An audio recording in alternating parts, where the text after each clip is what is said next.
Very good evening student. बेटा class start करेंगे current affair की। बहुत ही अच्छे क्वेश्चन हैं, आपके एग्जाम में बिल्कुल आ सकते हैं। 99% क्वेश्चन यहीं से आपको मिल सकता है। आज के इतने लाजवाब क्वेश्चन हैं कि इनको आपको नोट करना ही पड़ेगा, ठीक है, क्योंकि दिल्ली पुलिस की वैकेंसी आ रही है। आप सबको मालूम है कि दिल्ली पुलिस में करंट अफेयर काफी अच्छा आता है। एसएससी, सीजीएल, सीएचएसएल, यूपीएससी में सभी तरह के जो भी एग्जाम होते हैं, सभी ऑल कॉम्पिटिटिव एग्जाम के लिए ये क्लास बहुत ही महत्वपूर्ण है। हाँ, DSSB को बिल्कुल ना भूलें। DSSB में जो 20 नंबर का जीएस आता है, जनरल पोर्शन जो आता है 20 नंबर का, उसमें से 15 से 16-17 नंबर करंट अफेयर के होते हैं, ठीक है। DSSB प्राइमरी टीचर, टीजीटी और पीजीटी, उन सब बच्चों के लिए बहुत ही बेहतरीन क्लासेस हैं बेटा ये, ठीक है। तो एक एक पॉइंट आपके लिए अहमियत रखता है, क्योंकि एक एक नंबर से 0.25 नंबर से भी लाखों बच्चे कट जाते हैं, है ना। और आपको हमारी क्लासेस का मालूम ही है, जैसे कि करंट अफेयर के साथ साथ हम ज्योग्राफी भी और उस एरिया की हिस्ट्री भी हम कंप्लीट करते हैं विद स्टैटिक जीके। तो देखते हैं बेटा आज का फर्स्ट क्वेश्चन, ये रहा आपके सामने आज का फर्स्ट क्वेश्चन। हाल ही में विश्व आत्महत्या रोकथाम दिवस कब मनाया गया? Recently when was world suicide prevention day observed? ये कब मनाया गया बेटा? हाल ही में अभी। तो आप मुझे बता सकते हैं, आपके पास 3 सेकंड का समय है बेटा। 3 सेकंड में आप सोचिए, तुक्का लगाइए, आपके अपने मन में सोच लीजिए। देखो 12 सितंबर ऑप्शन बी, 11 सितंबर ऑप्शन सी, 10 सितंबर ऑप्शन डी, 5 सितंबर। तो आंसर क्या है बेटा इसके अंदर? हाल ही में अभी ये मनाया गया 10 सितंबर को। कब मनाया गया? 10 सितंबर को ये दिवस अभी मनाया गया है। तो इसके बारे में थोड़ी सी मैं आपको इंफॉर्मेशन बताऊं, सुनिए। देखो बेटा, सबसे पहले यह दिवस, आत्महत्या रोकथाम दिवस, सबसे पहले ये कब मनाया गया? ये मनाया गया था बेटा 10 सितंबर 2003 में। 2003 में ये दिवस मनाया गया था, ठीक है। 10 सितंबर 2003 में ये दिवस मनाया गया था।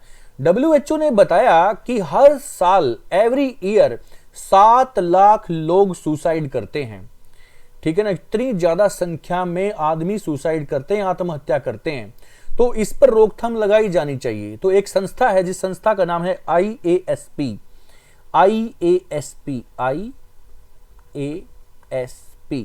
ठीक है, international association for suicide prevention. Full form में आपको बता रहा हूं बेटा, सुनिए ध्यान से। International association for suicide prevention, ये इसकी फुल फॉर्म है। ये संस्था है, एक ऑर्गेनाइजेशन है, जिसने 2003 में 10 सितंबर को सबसे पहले इस पे रोकथाम लगाई, ठीक है। WHO ने हमें बताया कि एवरी ईयर 7 लाख लोग से अधिक हर साल सुसाइड करते हैं। तो इतना बड़ा आंकड़ा है बेटा ये सुसाइड का। वर्ल्ड सुसाइड प्रिवेंशन डे 10 सितंबर को मनाया जाता है, ध्यान रखना बेटा, ठीक है। बहुत ही अच्छा क्वेश्चन है। और ये सुसाइड तो एक तरह का पाप होता है। अगर मान लो किसी भी तरह की दिक्कत है, परेशानी है, तो लेकिन उसका आंसर, उसका हल, उसका सॉल्यूशन आत्महत्या नहीं होता, उसका सामना करना चाहिए, है ना। सामना भी फिर भी आप नहीं कर पाओ, फिर भी टूट जाओ, तो जो भी परिस्थिति है उसको छोड़ दो, हट जाओ वहां से, संन्यास ले लो, कुछ भी कर लो, हट जाओ, उसको छोड़ दो, ठीक है ना। लेकिन सुसाइड करना बिल्कुल गलत बात है, वो भागना होता है। तो डर के तो भागना ही नहीं चाहिए, है ना। चलो, तो ये 10 सितंबर को ये दिवस सबसे पहले 2003 में मनाया गया। IASP के अकॉर्डिंग, IASP जो एक ऑर्गेनाइजेशन है, संस्था है, international association for suicide prevention, ने 2003 में सबसे पहले मनाया। चलो क्वेश्चन नंबर 2 देखते हैं बेटा। वैश्विक जैव ईंधन गठबंधन किन देशों के द्वारा शुरू किया गया? Global biofuel alliance has been launched by which countries? तो कौन से देशों के बीच में ये जैव ईंधन गठबंधन ये मनाया गया है, भी गठबंधन कर लिया गया है? बहुत इंपॉर्टेंट है। देखिए, option A China, Bhutan, Pakistan. Option B India, America, Brazil. Option C America, China, India. Option D South Africa, China, India. तो बेटा क्या आंसर होगा, सोच लिया आप लोगों ने? तो मैं आपको बता दूं, आप लोगों के पास 3 सेकंड का समय है, जल्दी से सोच के मुझे बता दीजिए। सोचा? आंसर है इसमें ऑप्शन बी। ऑप्शन बी इसका आंसर है। आप यहां पर देख पा रहे हो, एक साइड में यहां पर इंडिया के अपने प्राइम मिनिस्टर हैं, ठीक है, एक साइड अमेरिका के हैं, एक साइड ब्राजील के। तो ये आंसर क्या हुआ? ऑप्शन बी, इंडिया, अमेरिका और ब्राजील। अभी जो G20 सम्मेलन हुआ, उसी में ये अलायंस बना दिया गया, उसी में लॉन्च किया गया ये ठीक है ना। तो इसमें प्रधानमंत्री नरेंद्र मोदी जी ने ये बोला कि जो भी देश इच्छुक हैं वो साथ में आ सकते हैं, जो भी देश इच्छुक हैं वो साथ में आ सकते हैं। ओके, अभी फिलहाल इसमें 3 देशों का अलायंस बना है, इंडिया, अमेरिका और ब्राजील। ओके, तो ये G20 सम्मेलन के अंतर्गत ही ये काम हुआ है। अभी इसमें जो भी इच्छुक हैं वो आ सकते हैं। ये बायोफ्यूल क्या होता है, काफी बच्चे सोच में पड़ गए होंगे, बायोफ्यूल क्या है, जैव ईंधन क्या है। बेटा जैव ईंधन वो होता है जो हमारे जीव जंतुओं से प्राप्त जो अपशिष्ट पदार्थ होते हैं उनसे ईंधन, उनसे फ्यूल बनवाया जाता है ना। हमारे जीव जंतुओं को जो अपशिष्ट चीजें होती हैं उनसे जो फ्यूल, इनसे ईंधन जो बनाया जाता है उसको जैव ईंधन बोला जाता है, बायोफ्यूल उनको बोला जाता है। इनसे जो भी एनर्जी सोर्स मिलेगा, जो भी एनर्जी हमें मिलेगी उसके वो काम में लेंगे, ठीक है ना। तो इसका अलायंस बना है 3 देशों के बीच में, इंडिया, अमेरिका, ब्राजील। ब्राजील की कैपिटल क्या है, ब्राजील या अमेरिका क्या है, वाशिंगटन डीसी, भारत, और तीसरा इसमें भारत है, ठीक है। तो ये चीज ध्यान रखना अभी बहुत इंपॉर्टेंट है। जैव ईंधन गठबंधन किन देशों के बीच में, इंडिया, अमेरिका और ब्राजील। क्वेश्चन नंबर 3 देखते हैं। किन 2 देशों ने द्विपक्षीय नौसेना अभ्यास वरुण का आयोजन किया? विच 2 countries conducted naval exercise second Varun? तो बेटा ये दूसरा नौसेना अभ्यास था, ध्यान से सुन लो। इसमें ये 2 देशों के बीच में ये दूसरा सेकंड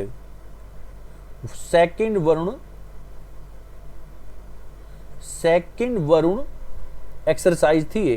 देखो पहला हो चुका था। अब काफी बच्चे इसमें सोच रहे होंगे सर ने क्वेश्चन तो करा दिया, क्योंकि काफी बच्चे करंट की क्लास को बिल्कुल नहीं छोड़ते हैं।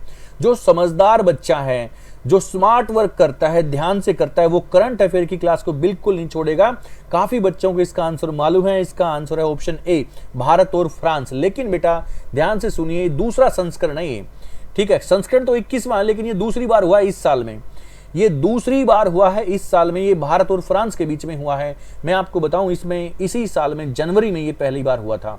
ये जनवरी में फर्स्ट बार हुआ था, जनवरी में। अभी ये सितंबर में भारत और फ्रांस के बीच में चल रहा है, और ये भारत के अरेबियन सी में चल रहा है। कहां पर? भारत के अरब सागर के अंदर, ठीक है। वरुणा जो कि नेवल एक्सरसाइज है, नेवी की एक्सरसाइज है, वार एक्सरसाइज है, ये युद्ध अभ्यास होता है, ठीक है ना। नौसेना के बीच में दोनों देशों की नौसेना है, दोनों देशों की अपनी नेवी की जो फोर्स है वो लगी हुई है और अभ्यास करती है, जिसका नाम है वरुण। वरुण अभ्यास का आयोजन किया गया है भारत और फ्रांस के लिए। सेकंड टाइम है अब की साल में, पहली बार ये जनवरी में हो चुका है, दूसरी बार अभी हो रहा है। तो ये बच्चे ध्यान रखना, ये भारत और फ्रांस के बीच में वरुण अभ्यास होता है हर साल, ठीक है। क्वेश्चन नंबर 4, किस देश ने अपनी पहली ऑपरेशनल टेक्निकल परमाणु हमला पनडुब्बी लॉन्च की है? Recently which has launched it's first operational technical nuclear attack submarine, tactical nuclear attack submarine. तो बेटा बहुत अच्छा पॉइंट आपको देखने को मिल रहा है। ये किस देश ने अपनी पहली ऑपरेशनल टेक्निकल या टैक्टिकल परमाणु हमला हो सकता है इससे, ये ऐसी सबमरीन है। तो ये उस देश की अपनी पहली टैक्टिकल न्यूक्लियर अटैक सबमरीन है। तो इसका नाम आपने जरूर सुना होगा। मैं एक हिंट दे दूं आपको, दुनिया के सबसे बड़े तानाशाह माने जाते हैं, डिक्टेटर माने जाते हैं। कौन सी कंट्री के डिक्टेटर हैं वो? सबको मालूम है, किम जोंग डिक्टेटर हैं, तानाशाह माने जाते हैं उत्तर कोरिया के। कहां के? उत्तर कोरिया के। तो आंसर इज नॉर्थ कोरिया। तो बेटा इसमें देखिए एक पॉइंट ये देखिए, जो टैक्टिकल न्यूक्लियर अटैक सबमरीन है इसका एक नाम दिया गया है, इसको एक नंबर दिया गया है बेटा, पनडुब्बी नंबर 841, सबमरीन 841। देखो मैं फिर लिख दूं, पनडुब्बी नंबर 841, पनडुब्बी नंबर 841 इसका नाम दिया गया है। और ध्यान से सुनो, उत्तर कोरिया ने ये पनडुब्बी बहुत समय पहले, ये नहीं इसी नाम से, इसी टेक्निकल से, ये जो टेक्निक इसमें लगी है, तकनीक इसमें लगी है, ये तकनीक से बनी हुई इसी तरह की पनडुब्बी 1970 में चाइना से खरीदी थी। कहां से खरीदी थी? चाइना से खरीदी थी।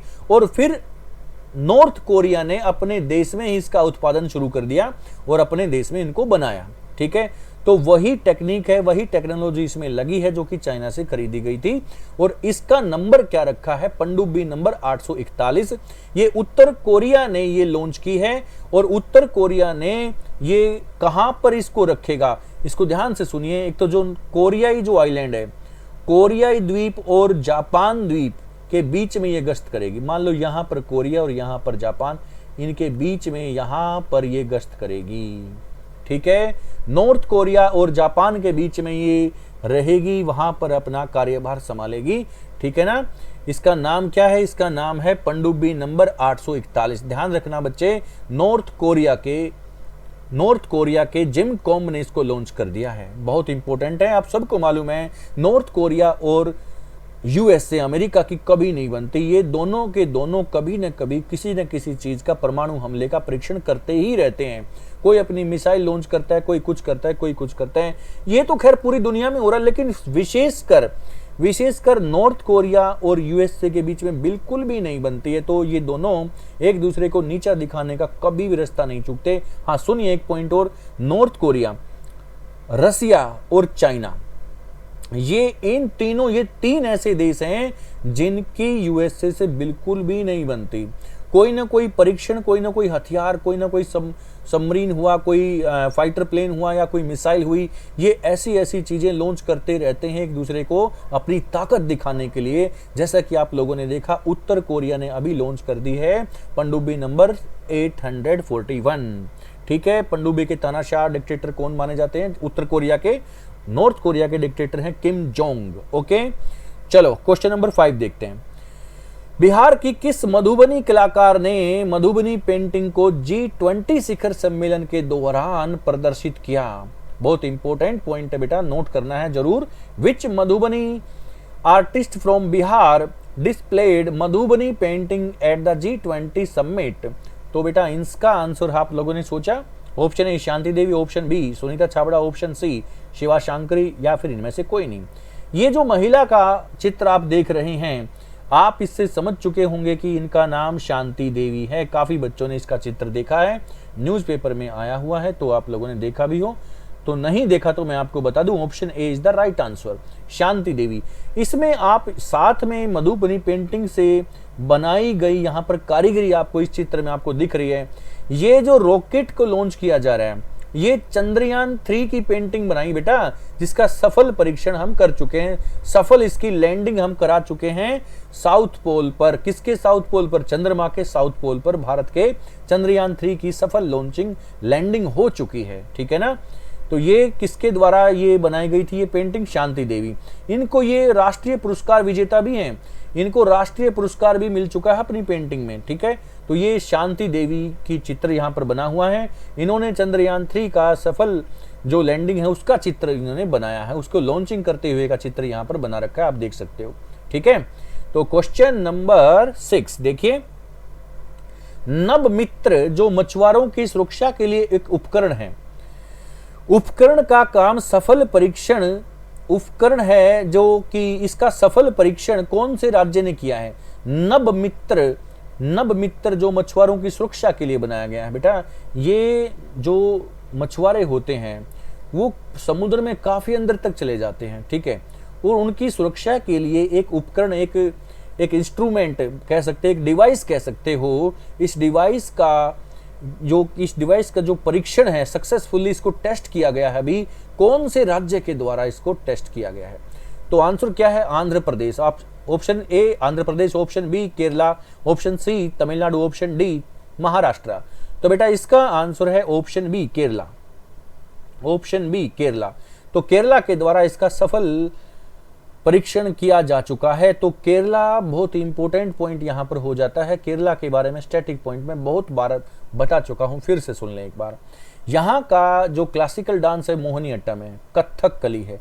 यहाँ पर टेम्पल्स हैं, सबरीमाला टेम्पल, यहाँ पर रिचेस्ट टेम्पल ऑफ इंडिया है श्री पद्मनाभ स्वामी टेम्पल। यहाँ पर साउथ इंडिया की सबसे ऊंची पर्वतीय चोटी है अन्नामुदी। यहाँ पर पेरियार नदी है, पेरियार झील है और पेरियार नेशनल पार्क भी है। पेरियार के नाम से 3 चीजें हैं। ठीक है ना, केरला के अंदर एक पंचायत एक खेल का मैदान, ये योजना भी कहाँ, केरला के अंदर बनी थी अभी हाल फिलहाल में, ठीक है ना। केरला में 2018 में पेरियार नदी में बाढ़ आई थी बेटा, फ्लड आया था केरला के अंदर। लिटरेसी रेट, सेक्स रेशो सबसे ज्यादा यहाँ पर ही है केरला के अंदर। साक्षरता दर भी इसी की सबसे ज्यादा, यानी लिटरेसी रेट यहीं पर सबसे ज्यादा है।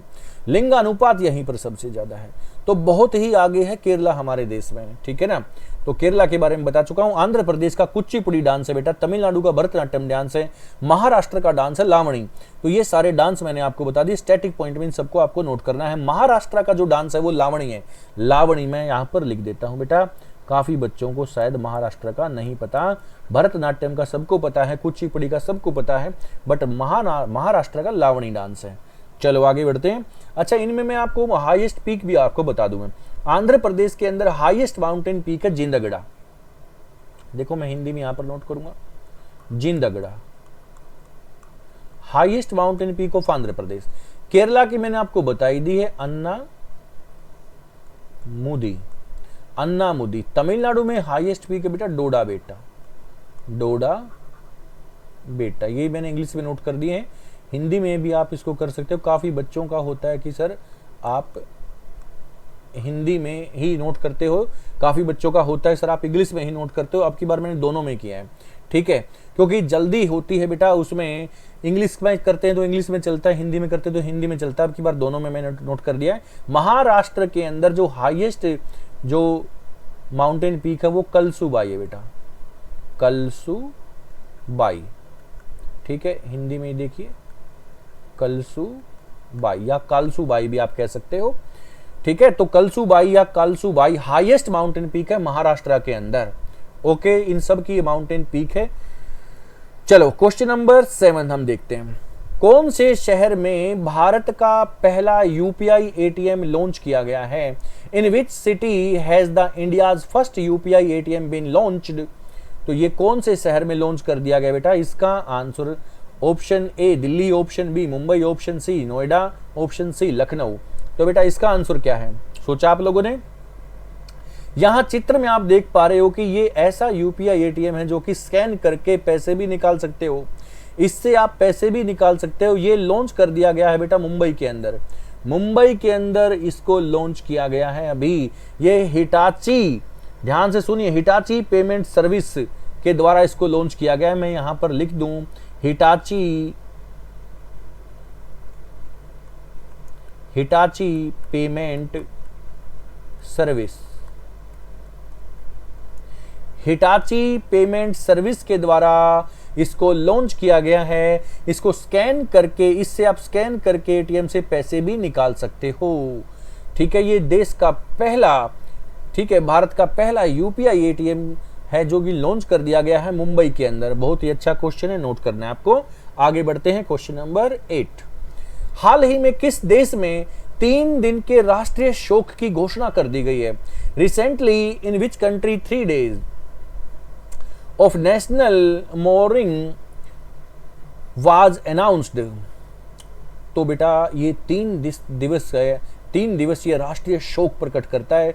यहां पर इस चित्र में आप देख सकते हो कि जरूर कुछ न कुछ प्राकृतिक आपदा आई है, यानी कि भूकंप आया है। क्या आया है? अर्थक्वेक जनरेट हुआ है बेटा, अर्थक्वेक आया है। ये 8 सितंबर को आया है मोरक्को के अंदर। कहां पर आया बेटा? ये 8 सितंबर को अभी रिसेंटली मोरक्को के अंदर ये भूकंप आया है। यहां पर लगभग 2862 लोगों के मारे जाने की आशंका है। अभी तक जो न्यूज में है उसमें बताया जाता है कि 2862 आदमियों की इसमें डेथ हो चुकी है अब तक। काफी भयानक भूकंप है बेटा।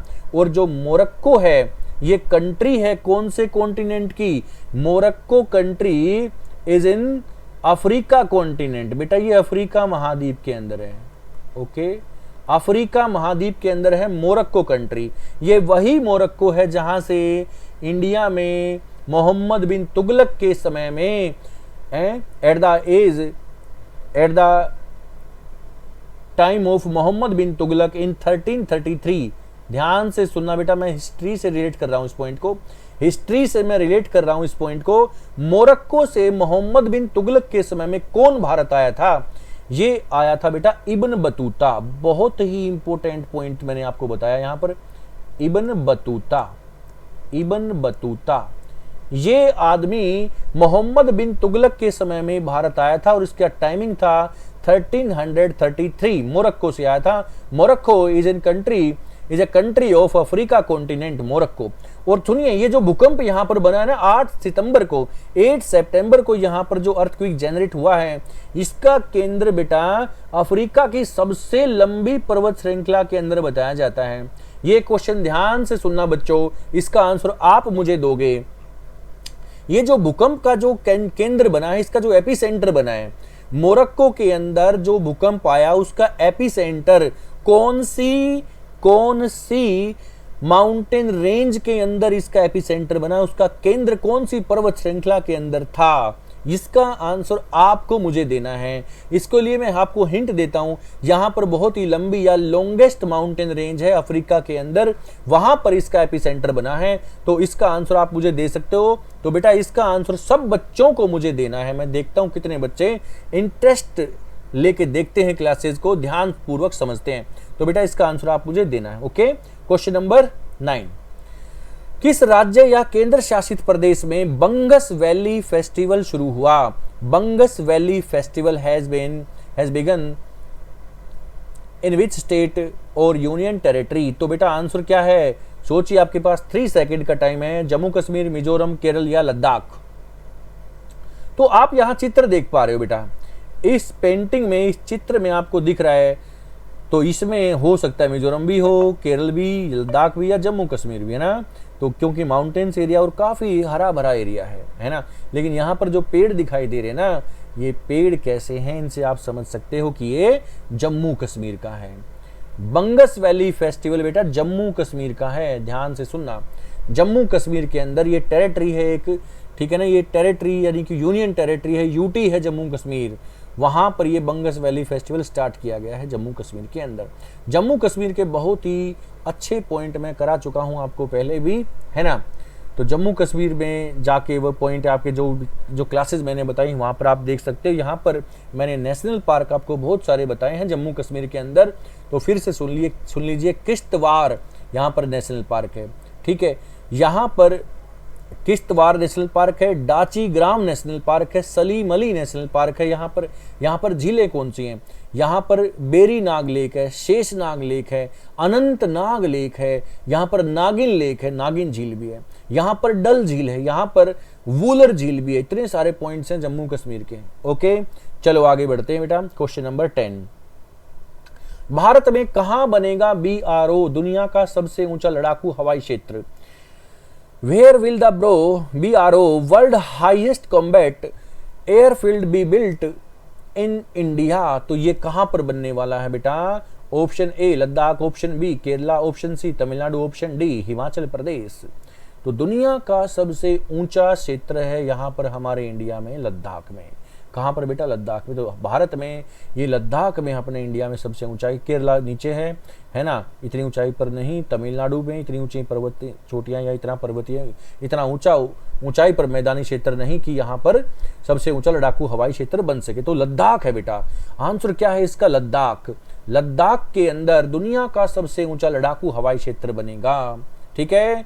तो लद्दाख इसका आंसर होगा। लद्दाख के बारे में और पॉइंट्स आप सुन सकते हो बेटा। लद्दाख के अंदर हेमिस फेस्टिवल मनाया जाता है। हेमिस, यहाँ पर हेमिस नाम से सबसे बड़ा, भारत का सबसे बड़ा नेशनल पार्क भी है, Hemis national park, for the famous for him तेंदुआ स्नो लेपर्ड। स्नो लेपर्ड के लिए भारत का बहुत ही फेमस नेशनल पार्क है हेमिस नेशनल पार्क। यहाँ हेमिस फेस्टिवल भी मनाया जाता है लद्दाख के अंदर। ओके, लद्दाख की सबसे ऊंची पर्वतीय चोटी आप कह सकते हो राका पोशी। राका पोशी, यहाँ पर माउंटेन्स भी हैं जहाँ पर सबसे ऊंची चोटी है राका पोशी। लद्दाख प्लेन एरिया भी है, ऊपर से तो एक प्लेटू एरिया भी माना जाता है, इसलिए लद्दाख को भारत का सबसे ऊंचा पठार भी बोलते हैं। हाईएस्ट प्लेटू इन इंडिया, लद्दाख प्लेटू, ठीक है। लद्दाख की जो पहाड़ियां हैं लद्दाख के अंदर, वो ट्रांस हिमालय में काउंट होती है बेटा। कौन से हिमालय में काउंट होती है? ट्रांस हिमालय में काउंट होती है, ठीक है। बात समझ में आ गई? यहीं पर हाइड्रोजन बस सर्विस भी, भारत की सबसे पहले हाइड्रोजन बस सर्विस भी लद्दाख में ही लॉन्च की गई थी सबसे पहले। ठीक है, अभी अभी मैंने आपको पढ़ाया था कुछ ही दिन पहले। ठीक है, केरला, तमिलनाडु, हिमाचल प्रदेश के जो स्टैटिक पॉइंट्स है मैं बहुत बार बता चुका हूँ, क्लासेस को ध्यान से देखिए। आज की क्लास बेटा आज इतना ही हम खत्म करते हैं। 10 क्वेश्चन है हमारे। डेली करंट अफेयर की क्लास आपको मिलेगी, बहुत ही फैंटास्टिक क्वेश्चन मिलेंगे। पेन कॉपी लेके बैठा करो और इनको सबको नोट किया करो। क्लासेस को बेटा लाइक और शेयर करना बिल्कुल ना भूलिए। बहुत ही जल्दी हम लाइव सेशन भी स्टार्ट कर देंगे, लेकिन आप लोगों का रुझान, आप लोगों का इंटरेस्ट मुझे दिखना चाहिए बेटा, तभी हम लाइव आ पाएंगे। बिल्कुल लाइव क्लासेस होंगी और जैसा कि आप ऑफलाइन में पढ़ते हो वही फील आएगा आपको। बिल्कुल लाजवाब क्लासेस आपको ऐसा दिखा देंगे कि पढ़ाते कैसे हैं, ऑनलाइन कैसे पढ़ाई होती है। ठीक है, सिर्फ पढ़ाई और फालतू कुछ भी नहीं। ठीक है, चलो मिलते हैं नेक्स्ट क्लास में बेटा। Thank you very much, good night.